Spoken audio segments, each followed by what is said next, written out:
চলে আসলো আমাদের হাতে Realme 7। সালমান খানকে সোজা করেই ধরে নিয়েছি। এই Realme 7টা আমি গত 10 তারিখে অর্ডার করেছিলাম আর আজকে আনবক্সিং দেখাচ্ছি, কারণ আপনারা সকলেই জানেন আমি গত এক সপ্তাহ ধরে ঠিকঠাক মতো ভিডিও দিতে পারছিলাম না, বাড়ি থেকে বাইরে ছিলাম আর সেখানে সময় বা সুযোগ কোনোটাই হয়ে উঠছিল না।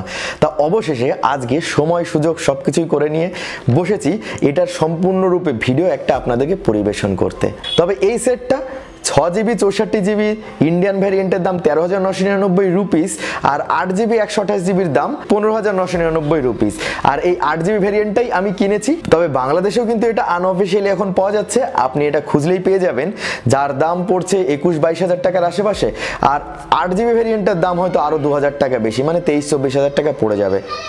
যেহেতু আনঅফিশিয়াল ফোন পাচ্ছেন বাংলাদেশে, তাই সেহেতু দোকানদারের হিসাব মতোই আপনাকে দামটা দিতে হবে। যতদিন না অফিশিয়াল ফোন লঞ্চ করছে ততদিন এরকমটা চলবে। তবে এতগুলো টাকা যে আমি ইনভেস্ট করলাম এটার পেছনে, সেটা আমার নিজের ইউজার এক্সপিরিয়েন্স, মানে যতদিন থেকে হাতে পেয়েছি গত 3 থেকে 4 দিন হবে, সেই ইউজার এক্সপিরিয়েন্স আপনাদের জানাবো, সাথে আনবক্সিংটাও জানাবো যে বক্সের ভেতরে কি কি পাওয়া গেল। মানে আপনারা ঘরে বসে এখন দেখে নিতে পারবেন এই পুরো Realme 7কে নিয়ে বাঁধা গল্পটা। তাই চলুন দেরি না করে আজকের গল্পটা শুরু করে ফেলা যাক।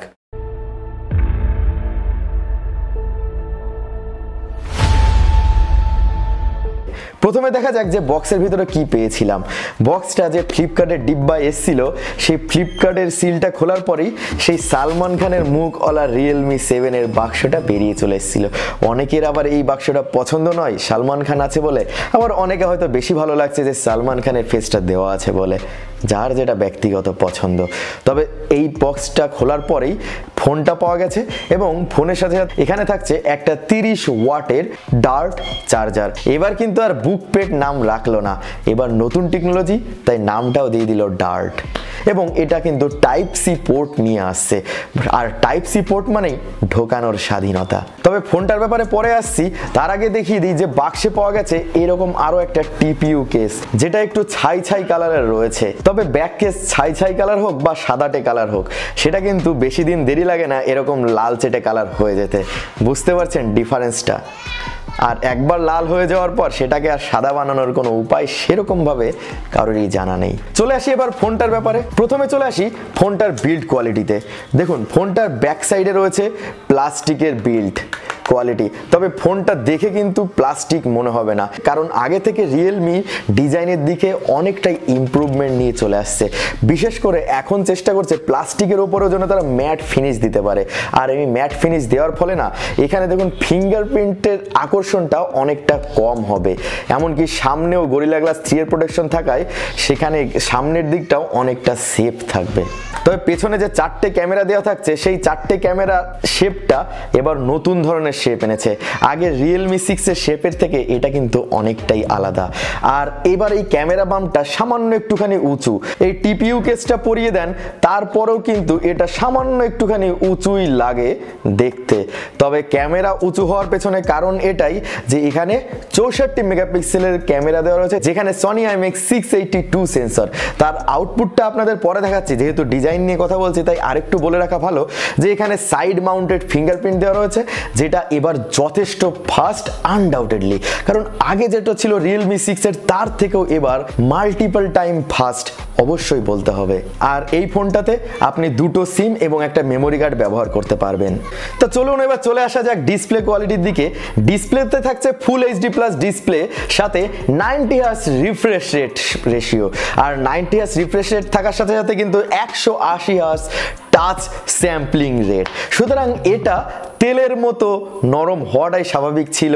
আর যখন আমি রিয়েলি ইউজ করলাম তখন দেখলাম সত্যি এটা স্মুথনেস যথেষ্ট ভালো।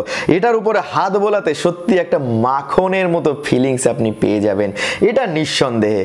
না, শুধু ভালো দিকগুলো বললে তো হবে না, যেটা যেটা খারাপ লেগেছে সেগুলোও বলবো। যেমন খারাপ লাগাতে প্রথমেই বলি যে সেটটা কিন্তু একটুখানি মোটা হয়েছে আগের বারের থেকে। এবার থিকনেসটা 9.1 মিলিমিটারের আশেপাশে কি 9.2 মিলিমিটার হয়ে যাবে। আর এবার সেটটা সেই বরাবরের মতো 200 গ্রামের আশেপাশেই থেকে গেল। ওয়েটটা কিন্তু কমাতে পারলো না Realme, কারণ আগের সেই হালকা ওয়েটের ফোনগুলো কোথায় যেন হারিয়ে যাচ্ছে ধীরে ধীরে। আমিও চাই হালকা ওয়েটের ফোনগুলো ফিরে আসুক। তবে যেহেতু 5000 mAh ব্যাটারি ব্যাটারি, ক্যামেরার বড় সেন্সার, এমনকি লেটেস্ট টেকনোলজি দেওয়ার ফলে হয়তো ভারী হয়ে যাচ্ছে ফোনটা।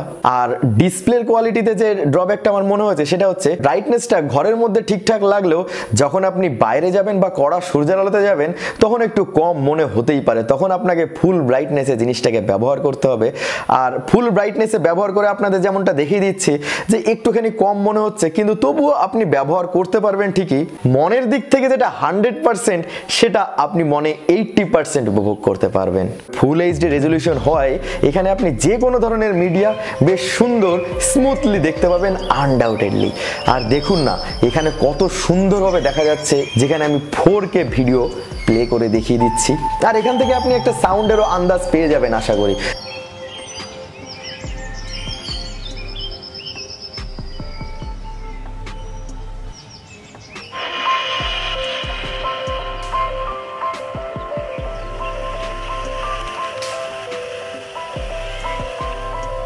যদিও ক্যামেরাটা অনেকটা দূর থেকে শুট করা হচ্ছে, তবুও এটা বলবোই যে সাউন্ড যথেষ্ট লাউড আছে। তো ডিসপ্লে, ডিজাইন, সাউন্ড তো হয়ে গেল বন্ধুরা। এবার আসলে চলে আসি ক্যামেরা, পারফরমেন্স আর এর ভেতরের ইউজার ইন্টারফেসের ব্যাপারে, আর সবশেষে তো ব্যাটারির ব্যাপারে বলবোই। তবে এগুলো জানার আগে যদি ভিডিওটা এতক্ষণ পর্যন্ত ভালো লেগে থাকে তাহলে অবশ্যই চ্যানেলটাকে সাবস্ক্রাইব করে এই ত্রিকাল টেক ফ্যামিলির একজন সদস্য হয়ে যান, কারণ এই যে সমস্ত কিছু শুধুমাত্র আপনাদের জন্য নিয়ে চলে আসি পুরো ডিটেলস এবং সত্যতার সাথেই। চলে আসি এবার পারফরমেন্সের দিকে। পারফরমেন্সে এখানে থাকছে মিডিয়াটেকের হিলিও G95 প্রসেসর। না, সবজি উইথ পাবজি তো আর দেখাতে পারছি না, কারণ ইন্ডিয়াতে পাবজি ব্যান। তবে পাবজি ব্যান হলে কি হবে, আমাদের আরেক বন্ধু ফ্রি ফায়ার তো রয়েছেই। ফ্রি ফায়ারটা এখানে চালিয়ে দেখিয়ে দিই আপনাদের যে কতটা ভালো পারফরমেন্স আপনি পেয়ে যাবেন। বাঙালির ছেলে আমরা, কুপাকুপি আর অ্যাকশন করাই আমাদের কাজ। যেহেতু মিডিয়াটেকের হিলিও G95 প্রসেসর রয়েছে তাই এখানে নিঃসন্দেহে ভালো পারফরমেন্স পাওয়াটাই স্বাভাবিক। আমরা আগে দেখেছিলাম মিডিয়াটেকের হিলিও G90T, সেখানেও ভালো পারফরমেন্স ছিল। আর এই মিডিয়াটেকের হিলিও G95 এখানেও ভালো পারফরমেন্স। এখানে আপনি ফ্রি ফায়ারটাকে যত হাইয়েস্ট গ্রাফিক্স আছে সেই হাইয়েস্ট গ্রাফিক্সেই কিন্তু প্লে করেছিলাম। কালার কোয়ালিটি, সেটার এফিসিয়েন্সি, সেটা খেলতে গিয়ে কোনো রকম ল্যাগ দেখতে পাইনি। একদম বুক ঠুকে বলা যায় যে এটা সত্যি একটা দুর্ধর্ষ রকমের প্রসেসর এই বাজেট হিসাবে। মানে এই প্রসেসরটাকে নিয়ে কোনো খারাপ কথা বলারই নয়। তবে শুধু গেমই কি ভালো করে খেলতে পারবেন, ডে টু ডে লাইফে ইউজ করলেও আপনি এখানে কোনো রকম ল্যাগ কিন্তু দেখতে পাবেন না। আর যেহেতু এখানে 6GB বেস ভেরিয়েন্ট আর 8GB ভেরিয়েন্টও অ্যাভেলেবেল রয়েছে, তাই এখানে আপনি যত রকমের হার্ড গেম ইউজ করুন না কেন সেটা, বা হার্ড অ্যাপ্লিকেশন ইউজ করুন না কেন, সুন্দরভাবে পারফরমেন্স করে যাবে।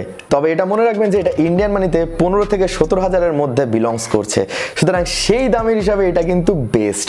এটার সঙ্গে যদি আপনি ভাবেন এখন OnePlus Nord-এর বা 30,000 টাকা দামের ফোনের তুলনা করবেন, তাহলে তো সেটা শোভা পায় না আর কি। এবার চলে আসি আসল ক্যামেরায়। এই Realme 7-এ থাকছে মেন ক্যামেরা হিসাবে 64 মেগাপিক্সেলের ক্যামেরা, সাথে 8 মেগাপিক্সেলের আল্ট্রা ওয়াইড অ্যাঙ্গেল লেন্স, 2 মেগাপিক্সেলের ডেপথ সেন্সর, 2 মেগাপিক্সেলের ম্যাক্রো লেন্স। আর এই 2 মেগাপিক্সেলগুলো এর পেছন না ছাড়লেও এবার 64 মেগাপিক্সেলে দেওয়া রয়েছে Sony IMX682। আর সনি সেন্সরের ক্যামেরা হওয়ার জন্য এর ক্যামেরা কোয়ালিটি দুর্ধর্ষ। দিনের বেলায় বলুন বা রাতের বেলায় বলুন, ক্যামেরার দিকে কোনো রকম কম্প্রোমাইজেশন কিন্তু Realme করেনি। আপনারা নিজে চোখেই দেখে নিতে পারেন যে এর যে ইমেজ আউটপুটগুলো সেগুলো কতটা রিয়েল পাওয়া গেছে। আর সত্যি কথা বলতে এটা এই দাম হিসাবে বেস্ট বলতেই হবে। তবে আপনারা এই কমেন্ট বক্সে জানিয়ে দিন যে আপনাদের কাছে কেমন লাগলো এই ইমেজগুলো। তবে ক্যামেরার যে ড্রব্যাকটা সেটা তো বলতেই হবে, কারণ নিজের টাকা দিয়ে ফোন কিনেছি, সেটার বিষয়ে খারাপ বা ভালো বলতে তো আমাকে কেউ বাধা দেবে না, তাই আপনাদের জন্য বলেই দিই। এই ফোনটাতে আলট্রা স্মুথের ফ্যাসিলিটি রয়েছে। এই আলট্রা স্মুথেই আসল গল্পটা।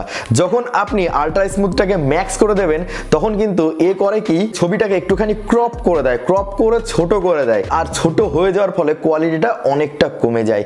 মানে আপনি যখন স্টেবিলাইজেশনটাকে ম্যাক্স করে নিয়ে ভিডিও করবেন তখন নিঃসন্দেহে এটা ভালো আউটপুট দেবে স্টেবিলাইজেশনের দিক থেকে, কিন্তু কোয়ালিটির দিক থেকে একটুখানি ডাউনগ্রেড হয়ে যাবে। ধরুন এতখানি হওয়ার উচিত ছিল, কিন্তু ক্রপ করে এইটুকুকে জুম করে দেওয়া রয়েছে। এবার যখন হাতটা নড়ছে তখন এইভাবে নড়ছে, কিন্তু মেন যে ফোকাসটা সেটা ফিক্সড থাকছে।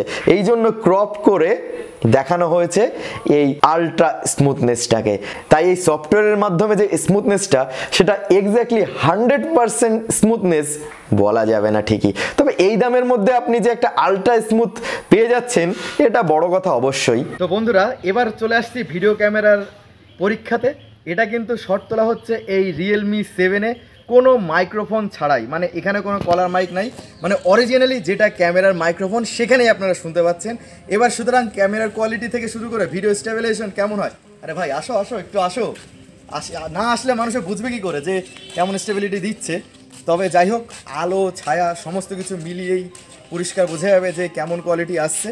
আর একটা জিনিস হচ্ছে, এখানে আপনি যখন ফুল এইচডি পর্যন্ত রেকর্ডিং করবেন তখনই এই আলট্রা স্মুথের অপশনগুলো পাবেন ভিডিও রেকর্ডিংয়ের ক্ষেত্রে, যেটা আপনাদের এক্সট্রিম লেভেলে দেখিয়ে দিয়েছি।